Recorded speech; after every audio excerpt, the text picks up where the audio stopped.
Hi everyone, Kelt here, bringing you my thoughts on the British royal family and sometimes Harry and Meghan. But today I'm going to just be touching on the royals, but talking about the Epstein flight list, which is connected to the British royal family. Epstein's flight logs and black book have been out there for years. Public on court websites like the Southern District of New York or in news archives from places like the Miami Herald. They list heavy hitters: Bill Clinton, who flew 26 times, some trips hitting Europe and Asia, and President Donald Trump, who was then just Donald Trump, logged for 7 domestic flights in the 90s, with Marla Maples, their daughter Tiffany, and staff, plus prominent royals and other big names from the global elite. Being on these lists does not mean that you're guilty. It's just a record of who hopped on Epstein's private jet or got jotted down in his contact book. President Trump's flights, for example, show zero connection to Epstein's private island, Little St. James. From everything public, his ties were surface-level business meetups, social events at places like Mar-a-Lago, nothing more. The man has been loud about wanting justice in this case, and now he's making waves that has everyone talking. You've seen it on MSNBC. They're calling the Epstein case a full-blown scandal, and it's lighting up everywhere. And why is this? President Trump just ordered Attorney General Pam Bondi to push for unsealing the grand jury testimony from Epstein's early 2000s Florida case. That's a power move, and it's got people buzzing from X to the YouTube comment sections under MSNBC's coverage. But here's where it gets really interesting. People in those comments are screaming, "Forget the grand jury, we want the list." They're chasing a ghost. The Justice Department just laid it out clear. There's no secret Epstein client list. The list everyone's hyped about, it's the flight logs and black book, and those have been out forever. I've seen them, both of them. People think they want some hidden roster, but what they're really after is the deeper truth. And President Trump's move to unseal those records is steering us right toward it. So let's break down President Trump's play here, because it's brilliant. 5D chess, Sun Tzu level strategy. Why are we still on Epstein? Can't we move on? And some people took that as dodging. His name's in the logs after all. So they thought he was sidestepping, but that was just a calculated move. By playing it cool, he's got everyone, his base, his critics, the media, worked up, demanding more answers. It stirred the pot. Now he's flipped the script, pushing to unseal that grand jury testimony. That's not the move of someone hiding, it's someone controlling the narrative. You see it in the YouTube comments on MSNBC's videos. Some say he's covering his tracks, but others, especially his supporters, see him forcing the truth out into the open. X is buzzing with theories too, with posts saying he's playing a long game to expose the real dirt. This keeps him looking clean, untarnished, while others in Epstein's orbit are left scrambling. His base loves it. He's out there saying, let's air it all out, and that's why so many trust that he's got nothing to hide. Now let's dig into those flight logs. They're like a time capsule of Epstein's world. Hundreds of flights, detailed in court filings you can pull up yourself. Check the Southern District of New York's website or read breakdowns from outlets like the Miami Herald. Clinton's trips, some with Secret Service, went to places like Paris, Bangkok, you name it. And President Trump's? They were all domestic, logged in the 90s with family or staff on board. No island visits, no red flags. Other names pop up too: scientists, lawyers, even certain royals from Europe tied to Epstein's social web. I won't be naming names. I think many have a good idea of which royals might have been there. And the logs absolutely are not a guilty verdict. They just show who crossed paths with him. You could have hopped on the jet for a legitimate reason, a conference, a deal, a favour. But they paint a picture of how wide Epstein's network stretched, from US power players to old money aristocrats across the pond. And then there's the Black Book, Epstein's personal Rolodex, and it's absolutely incredible.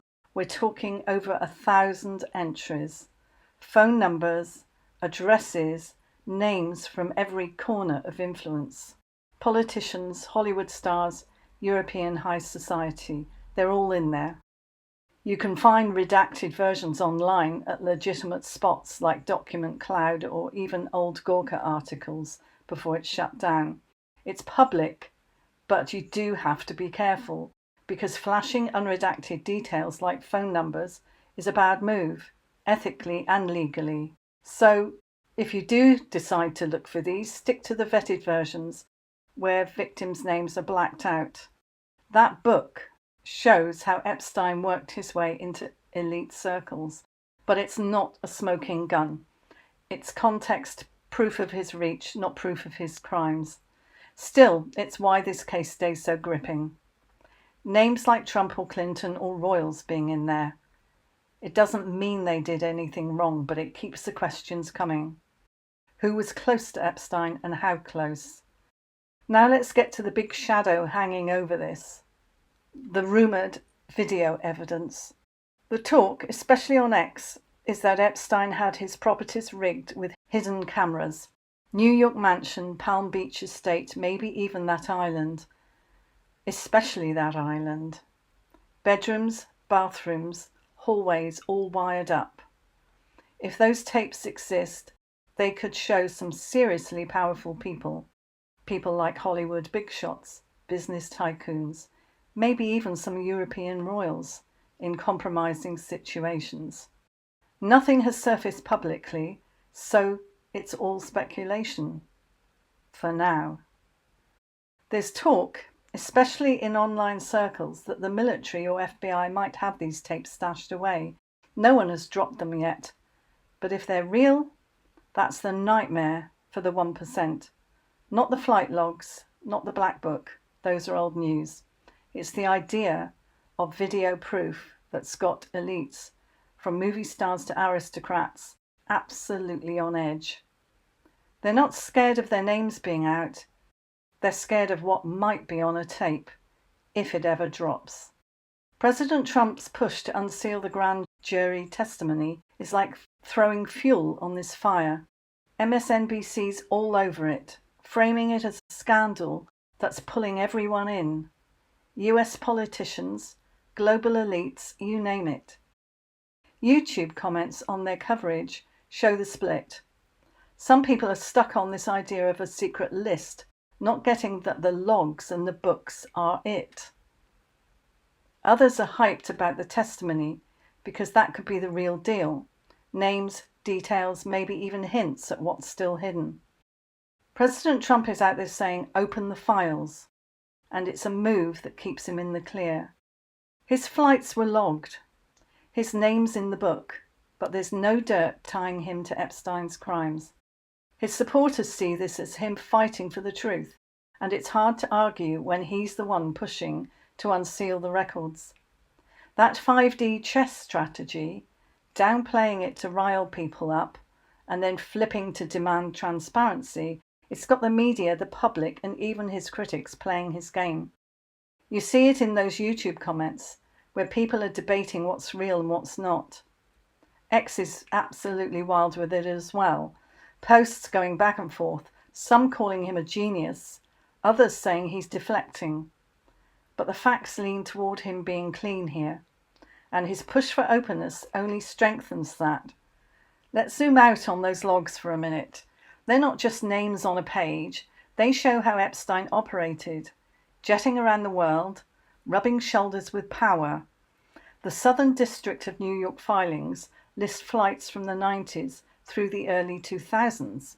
You've got Clinton's 26 trips, some to humanitarian events, others less clear. And I do wonder about those humanitarian events. Were they really humanitarian or just a cover? Trump's 7 trips, all domestic with family or staff and no shady destinations. And then we have other elites. Think of scientists like Stephen Hawking, lawyers like Alan Dershowitz, even royals tied to European palaces. These logs are public. You can dig into them on court sites or read summaries from BBC or New York Times. They're a map of Epstein's access, but they don't tell the whole story. Someone could have flown once, unaware of Epstein's dark side. The logs raise questions, for sure, but they're not proof of wrongdoing. The Black Book's even crazier. It's like Epstein's social network on steroids. Hundreds of names, from US senators to Hollywood A-listers to aristocrats with ties to European dynasties. This thing has been online for years. Redacted versions on sites like Document Cloud or covered by outlets like Business Insider. You'll see phone numbers, addresses, even random contacts like assistants or business partners. It's tempting to think it's a hit list of bad guys, but it's not. It's just Epstein's address book. Proof he knew everyone, not that everyone was complicit. The book's power is in showing Epstein's reach, how he got close to people in penthouses and palaces alike. Now back to President Trump's play. That "let's move on" line he dropped. It wasn't dodging. It was lighting a fuse. You see it in how people reacted. Ex-posts blew up saying, "Wait, why is he brushing it off?" Everything public points to President Trump being peripheral, just a social acquaintance at best. We know that he doesn't drink. President Trump doesn't drink, never has, never smoked. And sometimes his language was a little bit close to the edge, or his comments, especially about women. And I have my own theory about that. I believe that he found an awful lot of stuff out. He was there in the snake pit and he spoke the language to blend in because he couldn't smoke. He didn't take drugs. So how could he blend in? And he didn't drink. So what did he do? He talked their talk. He used not such nice language regarding women to blend in with them, and for many years, I believe, let them think that he was like one of them. Very clever tactic. So people are now obsessed, shouting, "We want the list." They don't get that there's no secret client list. The Justice Department confirmed it. No hidden roster exists. But there's a possibility that there is real evidence that exists. Thousands of hours of video, it was said. So those flight records listing people like Clinton, President Trump or royals are already out there. And the Black Book, as we know, is a little bit more personal. So there are people saying he's covering it up. They're really upset about this. And the other half are saying, no, he's forcing it all out. X is full of all this stuff too, with posts calling him a tactician or a mastermind. And his supporters do see it as proof that he's clean. Why else would he push to open records when his name is already out there? That grand jury testimony could be massive. This is why his base trusts him on this. No evidence ties him to Epstein's crimes, just those domestic flights with family. And he's out there saying, let's see it all. MSNBC's hyping it as a scandal because it pulls in everyone. So the word has been swirling for years that Epstein had his places wired, as I said. But if those tapes are real, they could show some of the world's most powerful people in really, really compromising situations. So the fact that it's believed that those videos are out there That is the fear. Not the public lists, but what might still drop. This whole Epstein saga is a web of power, money, and secrets. President Trump is pushing to unseal records that keep him in the clear. His 5D chess is downplaying it and then flipping to demand openness. It has everyone talking. People get confused, but that's the whole point of it. The logs and the book are just pieces. The real story is what's still out there, from US power players to European aristocrats, even the British royal family possibly. We won't know until it comes out. Nobody is sleeping easy. The question isn't who's on the list. It's what's still hidden, waiting to surface for now. So, let me have your thoughts. And thanks for watching. If you haven't already, please subscribe to receive alerts for more videos like this. And I'm also doing a series on royal mysteries, so I will be posting another one of those soon. Thanks for watching, and I'll see you in the next one. Bye.